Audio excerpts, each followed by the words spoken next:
Très ravi de vous retrouver, mesdames et messieurs. Bonsoir et bienvenue dans ce flash d'information sur Bamako News TV. Nous débutons ce flash d'information par l'actualité nationale.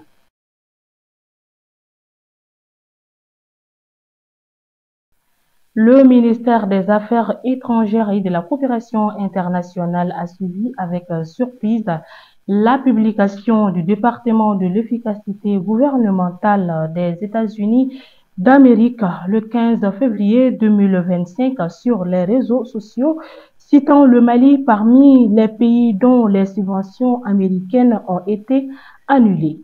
En effet, cette publication porte sur une supposée subvention en faveur du Mali pour un montant de 14 millions de dollars américains, soit environ 8 milliards à 800 millions de francs CFA.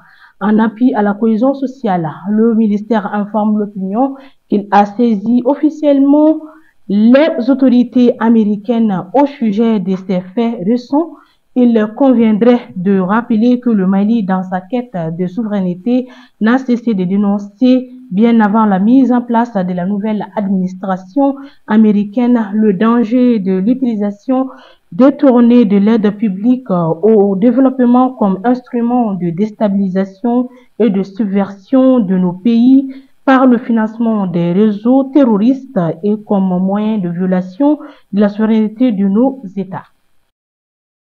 Toujours au pays, le président de la transition, son Excellence le général d'armée Assimi Goïta, a reçu en audience le lundi 24 février 2025 une délégation de ministres de la Confédération des États du Sahel. L'objectif de cette visite était de faire le compte-rendu des rencontres récemment tenues à Bamako et de lui présenter le nouveau drapeau de la Confédération.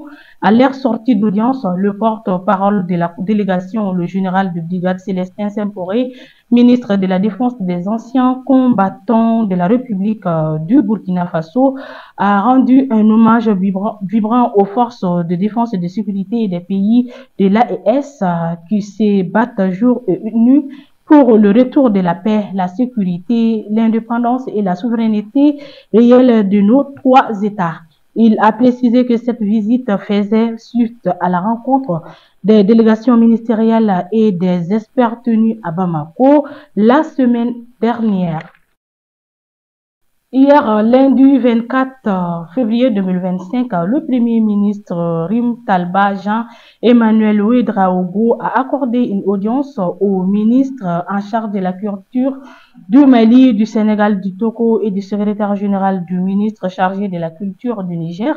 Ils ont été accompagnés à cette entrevue par le ministre Pingdewende Julbert Ouedraogo, présente dans le cadre de la 29e édition du Festival panafricain du cinéma et de la télévision de Ouagadougou. Ces personnalités sont allées présenter leur civilité au chef du gouvernement. Nous sommes venus saluer les plus hautes autorités du Burkina Faso, à savoir le président du Faso, le capitaine Ibrahim Traoré, et le premier ministre Rim Talba Jean-Emmanuel Ouedraogo, pour nous avoir accepté et accordé leur hospitalité légendaire. Depuis quelques jours, nous sommes dans cette belle ville de Ouagadougou à l'occasion de la 29e édition du FESPACO.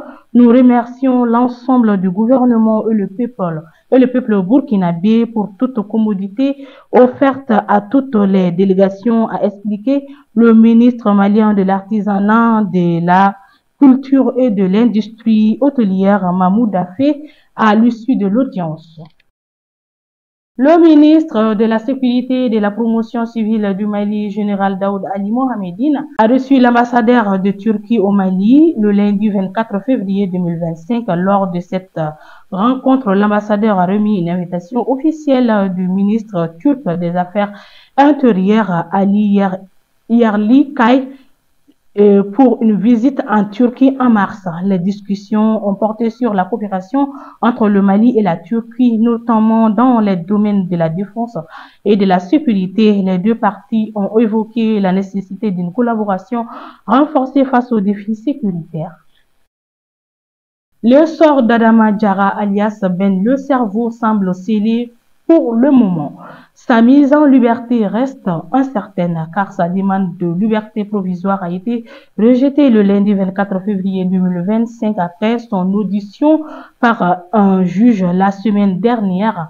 Ancien fervent soutien de la transition et ex-membre du Conseil national de transition, Ben Le Cerveau est poursuivi pour atteinte au crédit de l'État. Son sort, s'être opposé publiquement à la prolongation de la transition, ce qui lui a valu une condamnation à 10 ans de prison, dont un enfermement.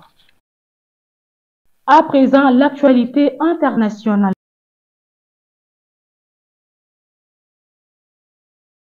Le président de la transition nigérienne, le général Abdourahmane Tiani, s'est rendu dans la région de Tillabéri pour rencontrer les habitants des villages de Samira et Libiri durement touchés par des attaques terroristes. Cette visite symbolique vise à réaffirmer l'engagement des autorités à restaurer la sécurité et à soutenir la reconstruction des zones affectées.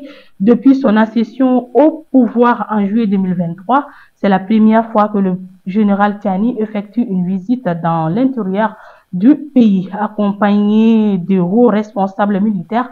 Il a commencé son déplacement à Samira, où il a échangé avec les forces de défense et de sécurité chargées de protéger cette zone stratégique régulièrement ciblée par des groupes armés. Cette présence sur le terrain est essentielle pour renforcer la sécurité et rétablir la confiance au sein des populations locales. Le procureur de la Cour pénale internationale a atterri le lundi 24 février 2025, soir à Kinshasa. Karim Khan doit y rencontrer les autorités pour consolider la feuille de route sur la justice en lien avec les événements dans l'Est de la République démocratique du Congo. La visite se veut une mise en garde aux acteurs de crimes commis dans le nord de Kivu. Et voilà, mesdames et messieurs, nous sommes au terme de ce flash d'information. Merci à vous de l'avoir suivi. Au plaisir de vous retrouver très prochainement. D'ici là, portez-vous bien.